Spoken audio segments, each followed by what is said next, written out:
for us, kind of the phrase was, we just need to be where the being's at. So Windsor Wonderland, we did a trick or treat on Main Street.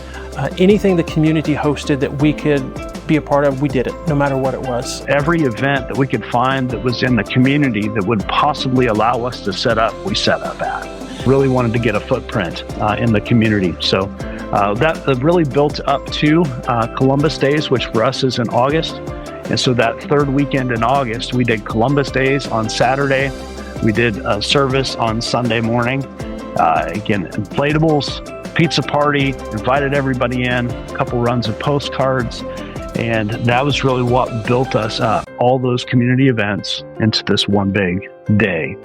So not a grand opening month, just a day for us, but strategically placed at the start of school and with an event already taking place in the community. So we actually met at our house. We had people out every other week up until September when we did our soft launch.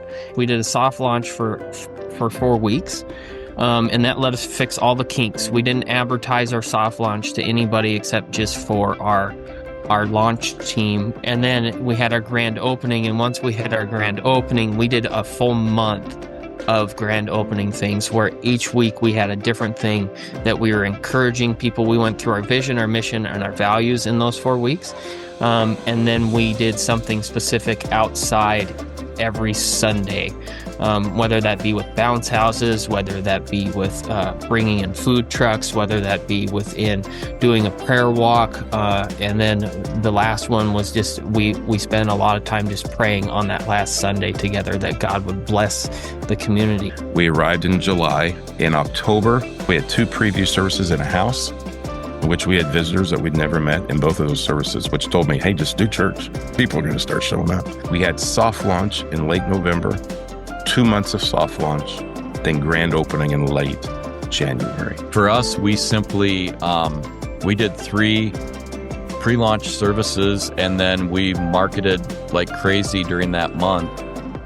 And then we had our hard launch service on that 4th Sunday. Before we launched, we did 6 months worth of preview services. So one about every other, about month and a half. We'd spend about 6 weeks in between evaluating, gathering people, throwing block parties, doing community outreach stuff, and then we would throw a preview service. So, and then while we were doing that, we were doing small groups in our house and in a couple of our neighbors' houses as we were trying to gather those people together. And then when we got to, so January 6th, we did 3 kind of ramp up services in the space we were going to be in before we had our big grand opening launch. I guess our soft launch would have been the April 1st. And then we did like a big grand opening in August. We had a launch team of 11 college kids. That got a little trying at times, but yeah, so we started with those 11. We did services, and they were, we just started like April 1st we started, and then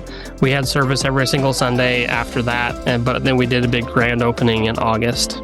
We had moved there, my wife and I had moved there early, like in May, and then we started doing our soft launch services in October, knowing that we were going to kind of make our way through the holidays into the new year and then have our grand opening in February. We wanted to just practice. We were fortunate we got to meet in the IMAX theater. So it was like, things like, what's sound gonna look and be like for that place? Set up and tear down, where are we gonna do kids?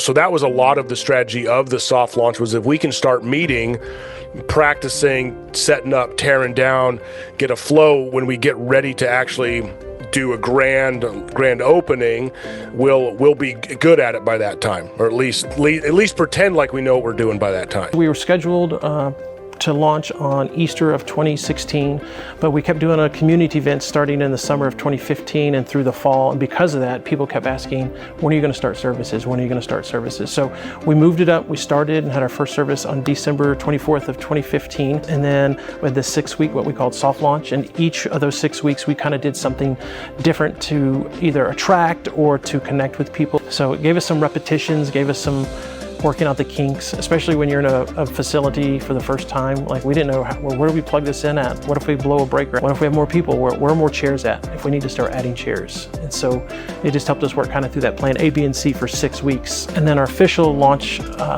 date is February 14th of 2015. And we felt like, man, what an awesome day to tell our community that Jesus loves you and we love you is on Valentine's Day.